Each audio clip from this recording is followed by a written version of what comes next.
What is happening, baby? Welcome back to the Huddle Chat Sports Network's very own fantasy football huddle presented by DanklyfeBrand. Let's talk sports and shank it golf brand. I'm your host, as always, Dallas Clark, and today we're talking about our Week 10 waiver wire ads. There's a great chance that you're looking at this video and one of your biggest players is missing off of your team this week at minimum. We're looking at what sounds like the beginning of the hit NSYNC song, Bye, when we look at our rosters. It's bye-maggedon. We have four of the biggest fantasy football involved offense, four of the highest scoring offense, the Dolphins, the Chiefs, the Eagles, and the Rams, all on buys this week. So you're definitely looking at almost everybody having at least one big player missing off their roster. So we have some big additions this week. I've got a couple of running backs to add and really only one priority running back. And even the priority running back, you want to have your eyes wide open on the situation. Now's the time to really start looking at those handcuffs and some of those players you want to add with upside for later in the season as you make your playoff push. We had some new blood at quarterback this week, and we're going to kind of decipher that, see which ones are valuable, which ones are worth picking up. And we have some tight ends that we're going to be looking at to replace Dallas Goedert and some of our tight ends that are on a bye this week and some rookie wide receivers that really have made a splash that we want to start adding to our roster. So without further ado, let's get into the Week 10 waiver wire additions this week. Fill up your cup, roll something up, and let's get right into the Week 10 waiver wire additions. Now, the priority ad this week, the number one addition that should be on your waiver wire should be Keaton Mitchell from the Baltimore Ravens. He had 138 yards and a touchdown on 9 carries last week. You're looking at Gus Edwards scoring 2 touchdowns last week, which brings it to 5 over the last 2 games. You're looking at Keaton Mitchell pushing Justice Hill out as the number 2 running back. Now it's going to be a 3-headed committee, and this is what I was talking about with keeping your eyes open. Lamar Jackson is always going to be there as a running back as well. So you're looking at Lamar Jackson being the number 1 running back, then Gus Edwards, then Keaton Mitchell. Now, Lamar Jackson's always going to be a danger to vulture some touchdowns from one of your running backs.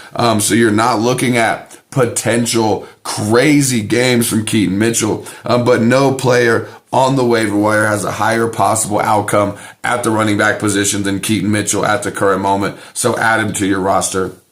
Another player you should definitely add to your roster, even if you're not planning on starting him this week, just to have the potential of a top 10 quarterback. I've been talking about him for a couple of weeks. Kyler Murray from the Arizona Cardinals. He's expected to return this week, and no quarterback on the waiver wire can potentially deliver you top 10 production at the quarterback position. He was quarterback 3 in 2019, quarterback 9 in 2020, quarterback 10 in 2021. I was a year behind on all of those. But then now you're looking at that, has finished in the top 10, inside the top 5 in the last 3 years. So you're definitely liking Kyler Murray's abilities. He may be a little hampered after coming off the ACL, and the rushing production may not be quite the same. But Kyler Murray, if you're needing a boost at your running back position, there's no other, or at your quarterback position, there's no other quarterback that gives you better potential than Kyler Murray. I do like Noah Brown. He went crazy last week in CJ Stroud's biggest game. As long as Robert Woods is out, Noah Brown is a potential flex start in your leagues. The Houston wide receiver now has 11 targets for 9 catches, 210 yards, and a touchdown across the past 2 games alone.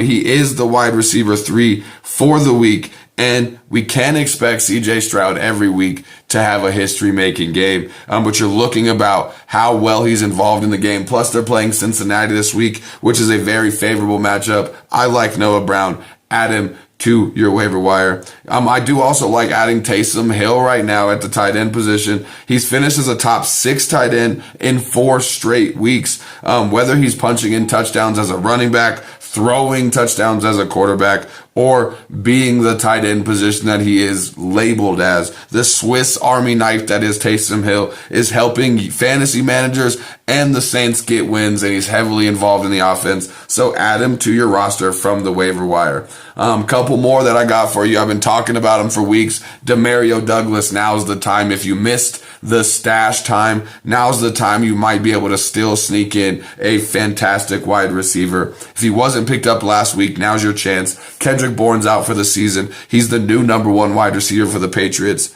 Over the last 2 games, he's got 14 targets and 80 yards, and he has a 71% catch rate across those 2 games. He does lead all active Patriots receivers over the last 2 games with those 140 yards as well.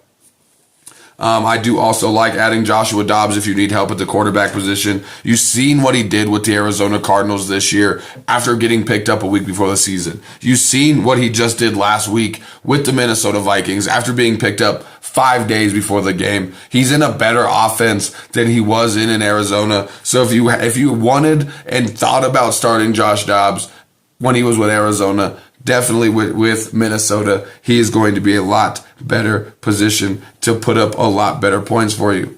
Another player I'm adding on you is going to be Quentin Johnston from the Los Angeles Chargers. Josh Palmer's on the IR, and Quentin Johnston has the chance to take over the wide receiver 2 duties for the Los Angeles Chargers. If you still need help at the quarterback position, Will Levis and Derek Carr, I talked about them last week. They are still going to be viable streaming candidates for this week as well. Couple players I'm looking to stash on my roster. Zach Charbonnet. You're looking at him playing 100% of third downs and 2-minute drill plays on Sunday. Game script may not always be favorable for Charbonnet, but he's getting that increased workload, and he should not be left on the waiver wire at this point.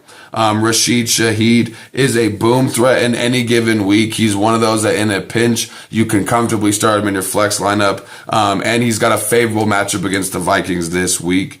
If you still need help at tight end, a streaming option I got for you is Cade Otton from the Tampa Bay Buccaneers. I like to call him Cotton. Cotton had his career best game on Sunday with the 2 touchdowns, the 70 yards, and he's had 22 targets over the last 2 games, and he's averaged 47 yards during that span.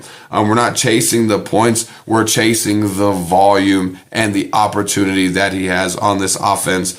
He also has a top 5 remaining schedule for tight ends, according to Pro Football Focus, for the remainder of the season.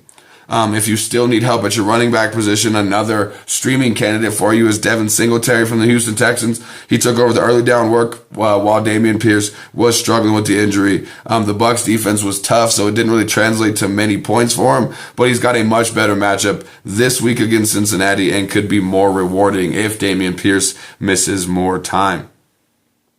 Some other ones I want to kind of mention for you. We're not going to dive into, but just some other ones I want to highlight. If you still need help, at the quarterback, Baker Mayfield, at running back, Tyjae Spears, Zeke Elliott, Rico Dowdle, and Lombardi Lenny Fournette. Wide receivers, Odell Beckham Jr. and Juju Smith-Schuster, and then tight ends, Luke Musgrave, Jonnu Smith, and Jawan Johnson. That's going to do it for the waiver wire episode. We're going to cover some defenses and kickers in our startums and sit-ems as we like to do. So make sure you're paying attention to the startums and sit-ems that'll be coming out tomorrow, as well as the trade targets that we talk about this week, because trade deadline is approaching. So make sure you guys are always liking the content if you do like it. And if you're new to the channel, make sure you sub to the channel. Thank y'all so much for tuning in, and always keep your chin up and your attitude down. I'll see y'all next time. Peace out, baby.